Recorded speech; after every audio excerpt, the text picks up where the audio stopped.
When Karen was younger, she was very particular with her socks.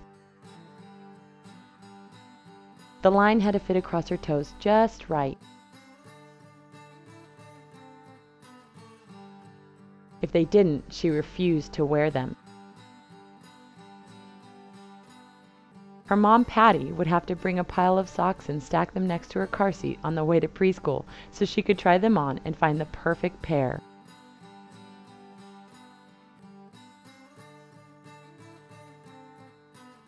One day, Karen was so upset that she got completely naked and climbed underneath the back seat of the van.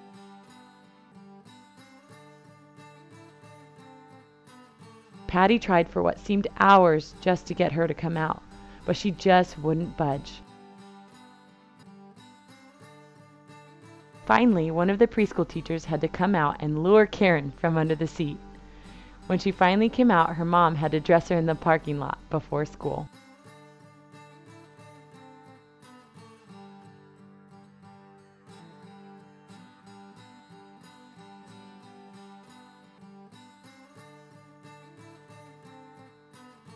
Karen was the best friend anyone could ever have.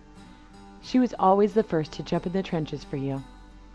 One day after a volleyball game, Karen, Hannah, and a couple of their friends went to Chipotle to eat.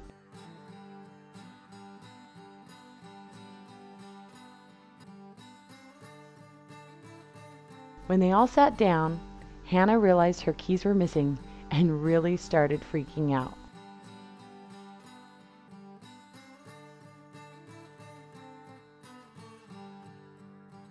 Hannah looked everywhere she could think of, but couldn't find her keys anywhere.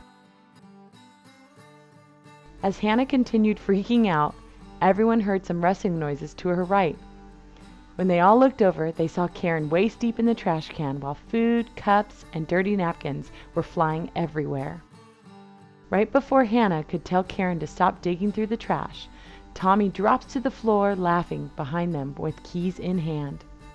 Karen looked up from the trash can, and they both realized Tommy had stolen Hannah's keys, and everyone else knew it but the two of them. Hannah was embarrassed, but relieved her keys were not lost, and as she looked over to Karen with food and trash all over her, she knew she had a friend who would do anything for her.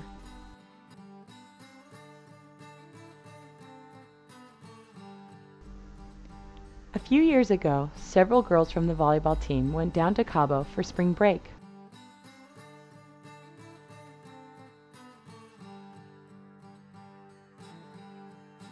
Day 2 of their epic vacation, Karen sprained her ankle falling down some stairs to the point where she could hardly walk. The next day by the pool, as Karen iced her ankle, she made friends with this huge football player who also had a hurt ankle and was wearing one of those huge black boots to walk around in. Karen made friends with him. She could make friends with anyone. And he ended up telling her that he had an extra boot that she could wear. Karen wore that boot the rest of the trip. It was probably 10 sizes too big for her, but she did not let a sprained ankle get in her way. The rest of the trip, Karen was infamously known as the girl with the huge boot and ended up making tons of friends with her outgoing spirit. Karen would go to any distance to enjoy life and live it to the fullest.